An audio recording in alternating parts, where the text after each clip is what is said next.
El debate entre las candidatas y el candidato a la presidencia de la República nos dejó varios momentos y varios temas que no podemos ignorar como ellos sí ignoraron, porque varias de las preguntas y de los temas que se pusieron sobre la mesa solo sirvieron como de escenografía mientras ellos debatían y discutían lo que les vino en gana. Pero un tema que me parece importantísimo y que no podemos dejar de lado es lo que tiene que ver con el sistema judicial, la procuración y la impartición de justicia, que hoy en nuestro país, pese a los esfuerzos que se han hecho, pues sigue siendo un tema inacabado y que ha generado muchas desigualdades y que ha generado muchas injusticias de las cuales hemos dado cuenta en este espacio, de la mano del licenciado José Mario de la Garza, a quien le agradezco como siempre que converse con nosotros. Muy buenos días, licenciado. Hola Erika, ¿qué tal? Qué gusto saludarte, muy buenos días. Licenciado, pues coincidían las dos candidatas y el candidato a la presidencia de la República. Hace falta una reforma judicial, sin embargo, en términos pues muy dispares en el caso de lo que proponía Claudia Sheinbaum o lo que dejaba entrever que proponía y lo que ponían sobre la mesa tanto Xochitl Gálvez como Jorge Álvarez Maínez. Pero me parece que tenemos que partir de esa base. Reconocen, hace falta una reforma judicial. ¿Tú lo compartes y hacia dónde tendría que encaminarse? Sí, definitivamente una asignatura pendiente en nuestro país es el acceso a la justicia y la solución de las controversias y el combate de la impunidad. En todas las mediciones que se han hecho, inclusive de forma internacional, México sale reprobado en estas mediciones. Entonces sí, yo coincido en que se tiene que hacer una reforma judicial. A mí me parece, Erika, que el enfoque es incorrecto. Te voy a explicar por qué. Casi el debate se ha centrado en la Suprema Corte, en cómo se deben elegir a los ministros y a las ministras, en si debe haber un combate a la corrupción en los ministros, si se gasta mucho dinero o no. Ahí ha estado centrado mucho el debate y se ha politizado mucho el tema de la ministra Piña y el combate también con Saldívar y el presidente de la República. Y ahí ha estado de alguna forma girando el debate. Pero mira, la mayoría de los asuntos, te diría yo, el 80% de los asuntos que tienen que ver con justicia, se resuelven en los tribunales de los estados, Erika, y en las fiscalías de los estados. Entonces, si queremos hablar en serio de una reforma judicial que se coloque en los zapatos del ciudadano, que le permite un acceso a la justicia rápido y expedito, que le permita resolver sus asuntos y que las sentencias en México se cumplan, tendríamos que hablar de cómo estructurar la justicia desde lo local. ¿Cuánto presupuesto se le va a asignar? Claro. México tiene un déficit muy importante de jueces. A nivel internacional se han hecho mediciones en donde nos hacen falta nombramientos de muchísimos jueces y juezas en México de primera instancia, que son los que resuelven los asuntos familiares, los que resuelven los asuntos del día con día, Erika. Y también el presupuesto a los poderes judiciales y a las fiscalías, y los perfiles y la infraestructura y la capacitación. Yo creo que ahí debería ponerse el enfoque. Entonces pasas también por cómo apoyar a los estados para que esto suceda. Si lo dejas tú en manos de las agendas locales, pues se vuelve también un tema que, como lo hemos visto a lo largo de los años, pues está olvidado, Erika, ¿verdad? A ningún gobernador le interesa apoyar al Poder Judicial, ¿verdad? Porque no tiene lucimiento, porque pues no te da capital político, no te genera votos en una elección, ¿no? Pero creo que deberíamos de construir una agenda de cómo fortalecer los poderes judiciales desde lo local, las fiscalías de lo local. Ahí está, Erika, el gran concentrado de asuntos que no se resuelven, el gran concentrado de injusticias, el gran concentrado de personas en prisión que no tienen sentencia. Ahí están. No están en la Suprema Corte, no están en los juzgados federales, están en la justicia local. Y si tú te fijas en las propuestas de las candidatas, nadie ha dicho que tengamos que fortalecer a los poderes judiciales locales. Les hace falta mucho dinero, les hace falta infraestructura, les hace falta personal, les hace falta capacitación. Ahí es donde me parece que deberíamos de poner el enfoque, Erika. Ahora, justamente sobre este tema de la procuración y la impartición de justicia, una de las figuras que salió a discusión y a debate fue la de la prisión preventiva. Claudia Sheinbaum se aventó una declaración que en cuanto la escuché dije, lo tenemos que platicar con el licenciado José Mario de la Garza, que has trabajado mucho en estos asuntos desde Pertenece, y en donde decía 60,000 delincuentes saldrían de la cárcel si se elimina la figura de la prisión preventiva. Es lo que dijo Claudia Sheinbaum. ¿Qué opinas al respecto? Primero, es una declaración aberrante la que se atrevió a decir la candidata por lo siguiente. Todas las personas en México que están en prisión, que no tienen sentencia, tienen, conforme a los derechos humanos, la presunción de ser inocentes. Eso es lo primero y eso pues está establecido en la Constitución y además la Corte Interamericana de Derechos Humanos lo ha reconocido. Yo puedo estar en prisión durante mi juicio, pero soy inocente hasta que no se declare en una sentencia, Erika, que cometí un delito. Entonces, calificar a las personas que están en prisión preventiva como delincuentes, pues es realmente un atentado contra los derechos humanos, Erika. Ahora, el hecho de que las personas que están en prisión ahora por delitos que las fiscalías les imputaron y no tengan sentencia, también te habla de este problema que ya le decimos, ¿no? Primero, ¿cuánto tiempo te toma que te dicten una sentencia? Primer tema. Y segundo, ¿cuál es el miedo que tiene Claudia y que fue avalado por todos los gobernadores en una misiva que le enviaron a la Corte, porque se está por resolver en la Corte este asunto, Erika? ¿Cuál es el tema? Pues que muchas de las imputaciones, de las carpetas, de los expedientes, no tienen pruebas, Erika, no están armados con pruebas. Son acusaciones que se hicieron de manera superficial, fueron detenciones que hizo la policía de forma ilegal, y por supuesto que no hay pruebas. Y entonces, cuando tú estos asuntos los liberas, pues son expedientes que no se van a poder probar, no se van a poder determinar que son culpables las personas que están acusadas. Pero esta es una falla precisamente en los procesos de investigación, donde no tenemos una policía capacitada, donde no tenemos infraestructura y donde muchas de las personas detenidas, Erika, fueron detenidas, y te lo pongo entre comillas, en flagrancia. Es decir, supuestamente se les detuvo cuando estaban cometiendo el delito. La gran mayoría de los detenidos en México están así, por flagrancia. No hay un proceso de investigación, no hay una carpeta con pruebas contundentes, no está el expediente robusto como para decirte mañana te van a dictar una sentencia condenatoria. Pues claro, entonces todas estas personas van a salir, primero por fallas, segundo porque porque jurídicamente tendrían el carácter de inocentes, y tercero porque no se les ha podido probar nada. O sea, ¿qué queremos? ¿El México que fabrica delitos y fabrica delincuentes y saca cifras para decir que la gente está en prisión y que ya resolvimos el problema de la seguridad? ¿Es lo que queremos? ¿O el México que respeta los derechos humanos y no mantiene en prisión a las personas injustificadamente? El modelo, Erika, a donde apunta y a donde se está dirigiendo la Corte es a lo siguiente: ¿puedes estar en prisión durante un juicio penal? La respuesta podría ser sí, ¿verdad? ¿En qué casos? En dos casos. Si se demuestra con datos de prueba que tienes la posibilidad de sustraerte de la acción de la justicia, de evadirte, de esconderte, de huir, ese es uno, primero. Y segundo, se demuestra que eres una persona peligrosa, que puedes causar un daño a las víctimas, que puedes generarle un daño a la sociedad. Entonces, ¿cómo sería, Erika? Caso por caso, tendrías que llegar y decir, aquí está la acusación, y esta persona, aquí están estos datos de prueba, se puede evadir de la acción de la justicia. O esta persona resulta ser un peligro para la comunidad, para la sociedad, para las víctimas. Entonces, bajo esos dos esquemas, Erika, un juez determinaría si te mantienen o no en prisión durante el juicio. Ese es el modelo que se está proponiendo. Entonces, si se logra demostrar estos dos extremos, pues entonces quedarías en prisión durante el juicio. Si no, pues seguirías el juicio, no quiere decir que quedes libre, seguirías el juicio, pero estando en libertad. No, ese es el modelo. Entonces, a mí me parece que este es el donde debemos de avanzar. Claro, hay mucho miedo en decir que pues, las personas van a quedar libres. Pues van a quedar libres porque no les han probado nada, Erika. No les han probado nada. Entonces, ¿qué pretendemos? ¿Mantener gente en prisión simplemente porque se hicieron acusaciones frívolas y acusaciones que no están sustentadas? A mí me preocupa mucho esa declaración y pues revela pues un régimen de autoritarismo en cuanto a la defensa de los derechos humanos. A mí me preocupa mucho que esa sea la visión de una posible presidenta de México, ¿no? De mantener a la gente en la cárcel solamente pues porque se le hizo una acusación que no tiene ninguna prueba, ¿no? Ese es el México que queremos, porque ese México, Erika, tú y yo mañana podemos estar en la cárcel, porque pues mañana nos acusan, nos fabrican un delito, y mañana tú y yo estamos en la cárcel, y nos podemos pasar en la cárcel 4 o 5 años tratando de resolver nuestro asunto, hasta en tanto logremos la libertad. ¿Y qué pasa cuando logres la libertad, Erika? Todo mundo te tacha de una persona peligrosa, de una persona indeseable, porque estuviste en la cárcel. Oye, pero estuve en la cárcel sin pruebas, soy inocente. ¿Cómo le recuperamos la vida a esas cientos de personas que están así?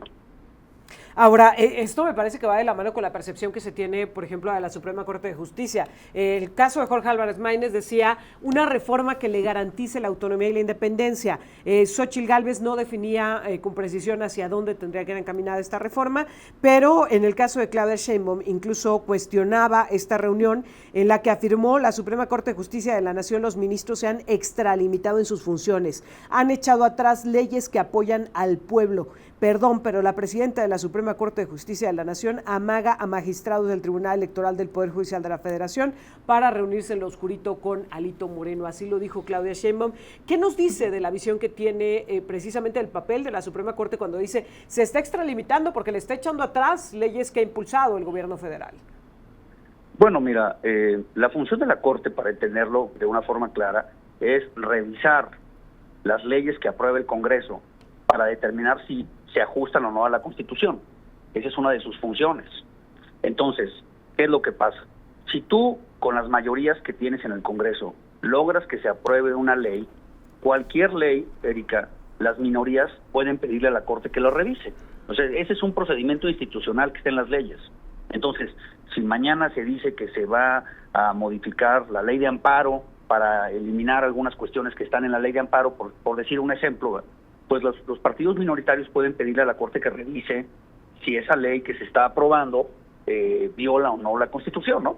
Es un procedimiento que está establecido y es un procedimiento de pesos y contrapesos, entonces del control, ¿verdad? Entonces, efectivamente se han aprobado algunas leyes en donde la Corte ha determinado que violan la Constitución y no lo determina una sola persona, Erika. Se requiere una mayoría calificada con el voto de 8 ministros de los 11 que integran la Corte. Entonces tampoco es cualquier determinación, es decir, 8 de los integrantes de la Corte, al analizar el caso, determinaron que la ley que se aprobó por parte del Congreso de la Unión transgrede los principios constitucionales. Entonces, ese es un mecanismo perfectamente establecido, como lo tienen todos los países democráticos del mundo, ¿no?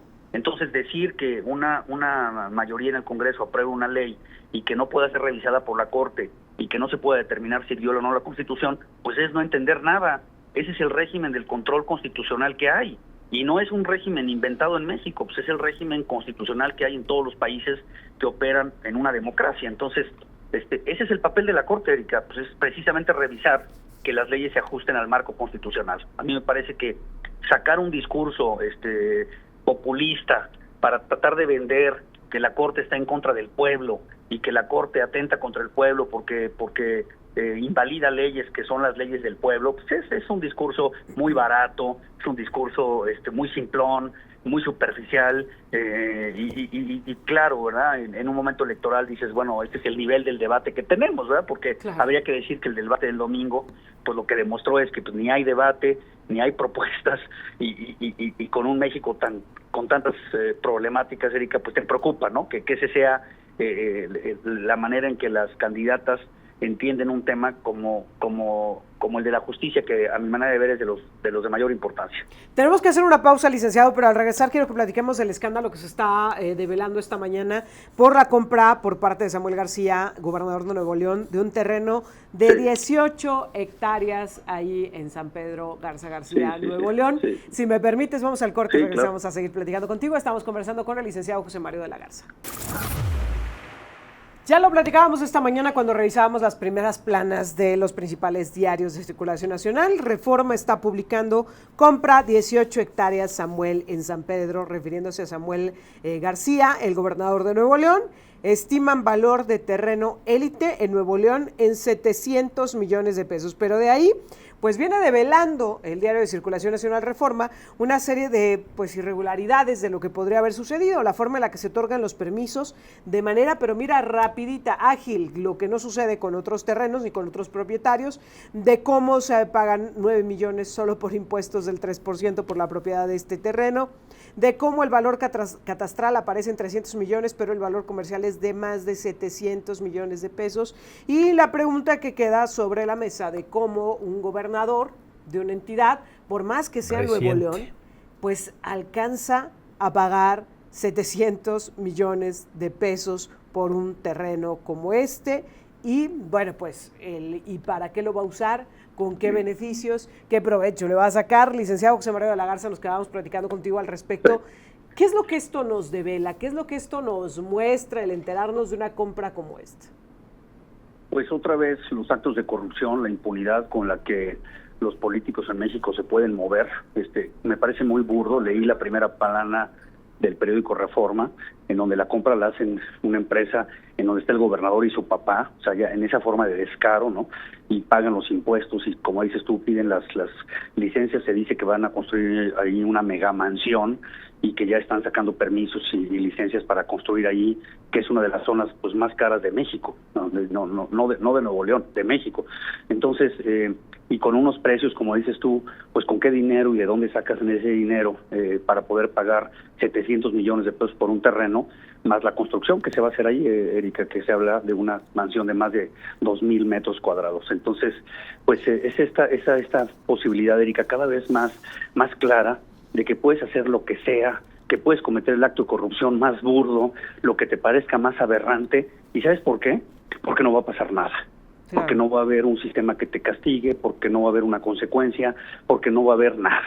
Y entonces ya lo puedes hacer así descaradamente en tu empresa, siendo gobernador, presentándote a comprar terrenos de una manera pues abierta, Erika, si te fijas, porque toda esta documentación ahí está, no está inventando el periódico Reforma nada, tienen los documentos, los muestran, no son operaciones ocultas, son operaciones abiertas, precisamente por esta impunidad, donde puedes hacer lo que sea y donde se han desmantelado, Erika, el sistema del combate a la corrupción, cuando el lema de la cuarta transformación era que se iba a combatir la corrupción con todo.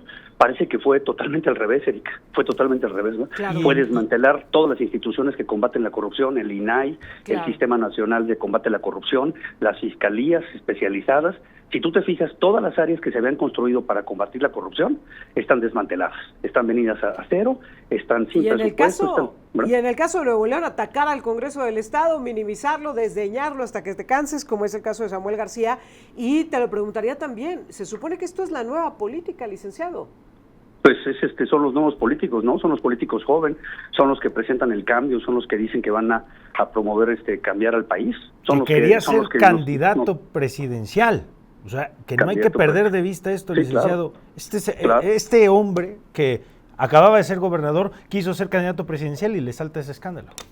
Sí, y si se fijan, hace unos días le saltó otro, que era la cantidad de dinero que le están dando al publicista, que es el mismo que trae la campaña de Maines, y el sobreprecio que le están dando en contratos, y se decía, pues claramente aquí se está viendo cómo se está financiando una campaña presidencial con dinero de Nuevo León. Ese es de hace unos días, Jonathan, no sé si lo tuviste ahí presente, hace unos días, y este es otro contundente, ¿no? Porque dicen, aquí están los contratos, aquí están los pagos de impuestos, pero lo hace Samuel, como lo hacen muchos otros, precisamente por lo que les digo, porque no hay un mecanismo en donde puedan combatirlo. ¿Saben que están cometiendo un acto de corrupción Samuel y su papá? Pues claro. ¿Saben que ese dinero es mal habido? Claro. ¿Saben que lo que están haciendo está mal? Claro. ¿Pero por qué lo hacen? Porque no les va a pasar nada. Y vamos a acabar viendo su mansión y van a acabar riéndose a carcajadas de que lo pudieron hacer y que no pasa nada. Esa es la nueva política de México. Esos son los jóvenes que quieren manejar este país. Esos son los que quieren decirnos que el país lo van a cambiar. Esos son los jóvenes del movimiento naranja que nos dicen que votemos por ellos porque son el cambio y que ellos sí verdaderamente van a transformar a México. ¿O es lo mismo? No importa que sean jóvenes, así también sean jóvenes, parece que estos que son jóvenes son más corruptos, ¿verdad? Parece que son jóvenes, pero les gusta más la corrupción a Samuel, y ahora pues vamos a ver qué pasa con su esposa también, ¿no? Pero pues es la clase política nefasta, la de la que estamos hartos, la clase política impresentable, la que le ha dado la madre a este país. Y desafortunadamente el sistema democrático no nos alcanza, por más que salgamos a votar y por más que hagamos estos esfuerzos democráticos desde la ciudadanía, no nos ha alcanzado para que el país se pueda transformar en estos temas. Fíjense, ¿no? El esfuerzo democrático de los ciudadanos ha sido inmenso, ¿no? Hemos salido a votar, hemos hecho un esfuerzo para que se cuenten los votos, hemos hecho un esfuerzo para que haya una democracia que funcione, ¿no? Pero fíjense cómo la democracia no nos ha alcanzado para que México pueda transitar en justicia, en corrupción, en impunidad. Siguen estando ahí los problemas. ¿Qué tendría que pasar? Es decir, en un México ideal donde funcionaran las instituciones, ¿qué tendría que pasar ante la develación de información como esta? Pues tendría inmediatamente que iniciarse una investigación, Erika, de inmediato tendría que esclarecerse de dónde vienen los 700 millones de pesos que pagaron, de dónde los sacaron, habría que investigar al papá, que no es funcionario público, pero que está metido en todos lados, y habría que detonar un proceso institucional de investigación, pedirle que rinda cuentas, pedirle que aclare de dónde sacó, si está vinculado con el narcotráfico, el dinero, si viene de lavado de dinero. Pues habría que hacer eso de inmediato. Pues es preocupante que un gobernador de uno de los estados más importantes del país tenga en su bolsillo 700 millones de pesos para pagar un terreno. Es muy preocupante, Erika, porque saltan a la mente muchas preguntas, ¿no? ¿De dónde sale ese dinero? ¿Quién se lo da? ¿Dónde lo obtienen? ¿A cambio de qué? Exactamente, ¿a cambio de qué va? Porque pues no hay manera, con las matemáticas muy simples, de sumar todos los salarios que ha ganado Samuel, todos, así súmalos no todos. Así todos, sin haberse gastado un centavo, pues no te alcanza, no te alcanza, hermano, no te alcanza ni para comprarte 50 metros. Entonces, pues evidentemente que el dinero proviene de algún lado, se lo están robando del presupuesto, se lo está dando, como dice Erika, alguien a cambio de favores en el gobierno, de contratos, de licitaciones, se lo está dando el crimen organizado para poder operar libremente en Nuevo León. ¿Quién se lo da? ¿Quién se lo da y de dónde salen esos recursos? Y esto lo hace un gobernador. Imagínate el mensaje que le manda a los demás, claro, a los presidentes municipales y a todos los demás funcionarios. Oigan, aquí se pueden robar 700 millones de pesos, no se preocupen, no pasa nada. Por cierto, consentido del presidente Samuel García, sí, recordemos que el presidente lo apapachaba. Es lo malo de llevar payasos a la política, porque es lo que acaba pasando, ¿va? Se ponen unos tenis fosforescentes y piensan que con eso la van a hacer, ¿verdad? Y ahí están las consecuencias. Licenciado José Mario de la Garza, como siempre, un gusto platicar contigo. Muy buenos días. Abrazo muy fuerte a Jonathan y a Erika. Que tengan muy buen día. Muy buenos días. Licenciado. El licenciado José Mario de